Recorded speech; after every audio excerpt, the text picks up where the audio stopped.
네, 좋은 아침입니다. 8월 29일 목요일입니다. 우리에게 주신 말씀 시편 106편 1절에서 12절 말씀 함께 보겠습니다. 할렐루야. 여호와께 감사하라. 그는 선하시며 그 인자하심이 영원하미로다. 누가 능히 여호와의 권능을 다 말하며 주께서 받으실 찬양을 다 선포하랴. 정의를 지키는 자들과 항상 공의를 행하는 자는 복이 있도다. 여호와여, 주의 백성에게 베푸시는 은혜로 나를 기억하시며 주의 구원으로 나를 돌보사. 내가 주의 택하신 자가 형통함을 보고 주의 나라의 기쁨을 나누어 가지게 하사 주의 유산을 자랑하게 하소서. 우리가 우리의 조상들처럼 범죄하여 사악을 행하며 악을 지었나이다. 우리의 조상들이 애굽에 있을 때 주의 기이한 일들을 깨닫지 못하며 주의 크신 인자를 기억하지 아니하고 바다 곧 홍해에서 거역하였나이다. 그러나 여호와께서는 자기의 이름을 위하여 그들을 구원하셨으니 그의 큰 권능을 만민이 알게 하려 하심이로다. 이에 홍해를 꾸짖으시니 곧 마르니 그들을 인도하여 바다 건너가기를 마치 광야를 지나감 같게 하사 그들을 그 미워하는 자의 손에서 구원하시며 그 원수의 손에서 구원하셨고 그들의 대적들은 물로 덮으심에 그들 중에서 하나도 살아남지 못하였도다. 이에 그들이 그의 말씀을 믿고 그를 찬양하는 노래를 불렀도다. 아멘. 하나님의 말씀입니다. 한번 더 읽으시면서 묵상하시겠습니다.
사람들이 흔히 쉽게 착한 사람, 나쁜 사람 이야기 많이 합니다. 하지만 사실 구분하기는 쉽지 않습니다.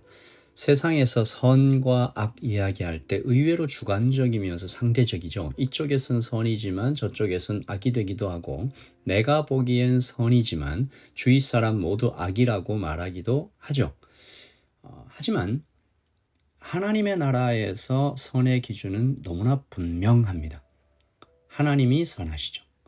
이 말은 하나님의 성품이 어떤 좀 따뜻하다, 친절하다, 사랑이 많으시다 이런 얘기를 하는 것이 아니라 하나님께서 선 그 자체, 즉 선의 기준이다라는 뜻입니다. 그러므로 하나님의 선하심은 그분의 행동에서 나오는 것이 아니고요. 그분의 본질입니다. 그러므로 다시 말해서 하나님의 모든 행동과 모든 말씀은 선하시죠. 이것을 이해하는 것도 사실 쉽지 않지만 믿고 고백하는 건 더 어렵습니다.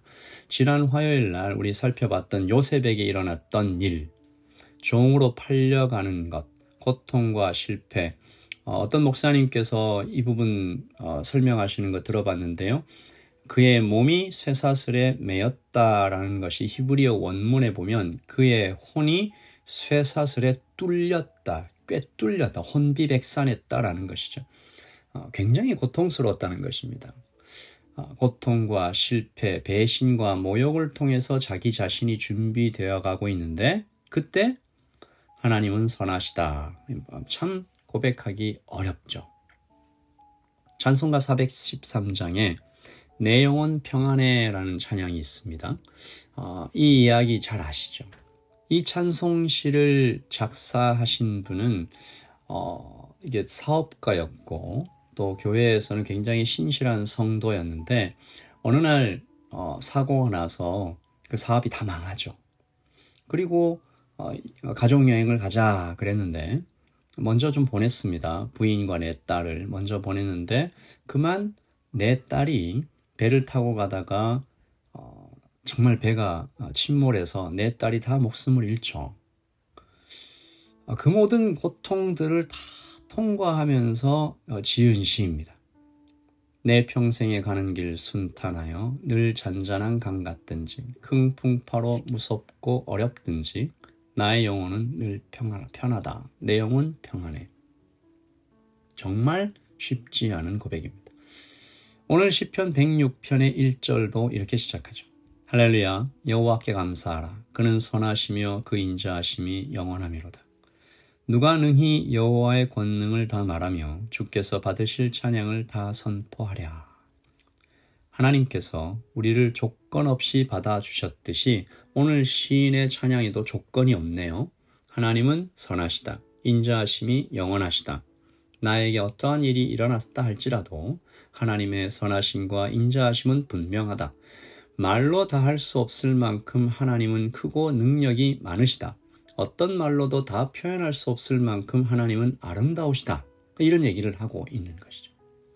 그리고 또 시인은 말합니다. 주님께서 택하신 자는 형통합니다. 하나님의 유산을 받게 됩니다. 5절. 내가 주의 택하신 자가 형통함을 보고 주의 나라의 기쁨을 나누어 가지게 하사 주의 유산을 자랑하게 하소서. 여러분, 이것이 우리의 현실과 맞닿아 있나요? 주의 택하신 자가 형통합니까? 그럴 수 있죠. 그런 경우가 많죠. 하지만 늘 그렇습니까? 가난하고 병들고 사람들이 다 나를 떠나는 일이 성도에게는 생기지 않나요? 어떻게 보면 더 많이 생기는 것 같기도 합니다. 왜냐하면 세상이 동작하는 방식과 성도가 살아가는 방식이 너무 다르니까 이 충돌하는 거죠. 그러나 하나님의 사람은 형통할 수 있다. 이 또한 굉장히 상대적이어서 내가 아주 좋은 차를 값싸게 구입해서 너무 행복하고 있는데 인스타를 봤더니 내 친구는 제가 산 차에 막 몇십 배가 되는 스포츠카를 타고 다니는 거예요. 아까까지는 형통했는데 이제 나는 전혀 형통해 보이지 않습니다. 이처럼 세상의 형통이 자꾸 변하죠. 비교되고 소비됩니다. 그러나 하나님의 택하신 자가 형통하다라는 의미는 변하지 않는 하나님의 놀라운 평안이 나를 사로잡으신다. 그래서 나는 외부의 환경이 어떠함에도 불구하고 진짜로 형통할 수 있다. 기쁘다. 그러니까 빼앗을 수도 없고 세상이 주는 기쁨과 비교할 수 없이 아득히 크다라는 이야기를 하는 거죠. 시인은 하나님의 선하심이 우리를 형통하게 하고 기쁨으로 채워준다라는 것을 역사를 통해서 증명하기 원하는 것이죠. 하나님은 우리가 예뻐서 우리를 구원하신 것이 아니다. 우리는 하나님께 역겨운 존재였고 격렬한 분노를 일으키는 존재였는데 6절입니다. 우리가 우리의 조상들처럼 범죄하여 사악을 행하며 악을 지었나이다. 우리의 조상들이 애굽에 있을 때 주의 기이한 일들을 깨닫지 못하며 주의 크신 인자를 기억하지 아니하고 바다 곧 홍해에서 거역하였나이다. 우리는 이런 존재였다. 하나도 예쁘지 않았다. 어쩌면 하나님께서 단 1g도 관심을 가질 만한 가치도 없는 먼지보다 못한 존재였다. 그러나 하나님께서 우리를 사랑하기로 뜻을 정하시죠. 나는 너와 하나 될 것이고 나는 너에게 나의 이름을 줄 것이다. 8절입니다. 그러나 여호와께서는 자기의 이름을 위하여 그들을 구원하셨으니 그의 큰 권능을 만민이 알게 하려 하심이로다. 아멘. 이 말씀 정말 어마어마합니다. 여호와께서 우리는 이렇게 듣기를 원하죠. 여호와께서 내가 정말 예뻐서 내가 정말 사랑받을 만해서 내가 정말 훌륭해서 구원하셨고 사랑하셨고 너 정말 잘하고 있다. 너 탁월하다. 정말 훌륭한 이런 얘기를 하고 듣기를 원하지만 오늘 이 말씀이 훨씬 더 좋습니다. 자기의 이름을 위하여 나를 구원하셨다. 변하지 않는 거죠. 나의 말과 행동으로 하나님의 사랑이 바뀌지 않습니다. 다시요. 나의 말과 행동으로 하나님의 사랑이 변화되지 않습니다. 못된 말 하나님께 해도 하나님의 사랑이 취소되지 않고 내가 얼마나 예쁜 짓을 한다고 하나님의 사랑이 더 커질 수 없는 것은 하나님의 선하심이 창세전부터 정하신 한 가지, 내가 너를 사랑하고 끝까지 붙들어 나야 할 자녀답게 만들겠다고 하시는 그 섭리가 처음부터 끝까지 100%로 꽉 차게 공급되고 있기 때문이죠. 나를 하나님의 딸, 하나님의 아들로 부르시는 것을 취소하지 않겠다 하시는 것입니다. 오늘 우리도 이 말씀 읽으면서 똑같이 고백하십시다. 할렐루야, 여호와께 감사하라. 그는 선하시며 그 인자하심이 영원하미로다. 내 영혼은 그래서 평안하고 내 영혼은 그래서 하나님을 찬양합니다. 기도하겠습니다. 하나님께서 변하는 나의 행동이나 말이나 그 어떤 것 때문에 나를 사랑하지 않으시고 하나님의 이름으로 인하여 우리를 사랑하시고 구원하셔서 너무 감사합니다. 하나님의 이름은 변하지 않으시고 하나님의 존재는 영원 불변하시니 우리는 다만 하나님의 변하지 않으시는 그 약속과 사랑에 엎드리고 붙잡을 뿐입니다.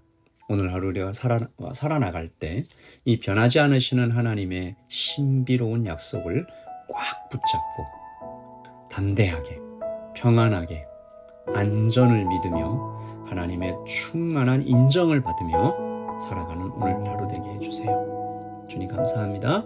예수님의 이름으로 기도합니다. 아멘. 여러분 오늘도 하나님 안에서 평안하십시오. 샬롬.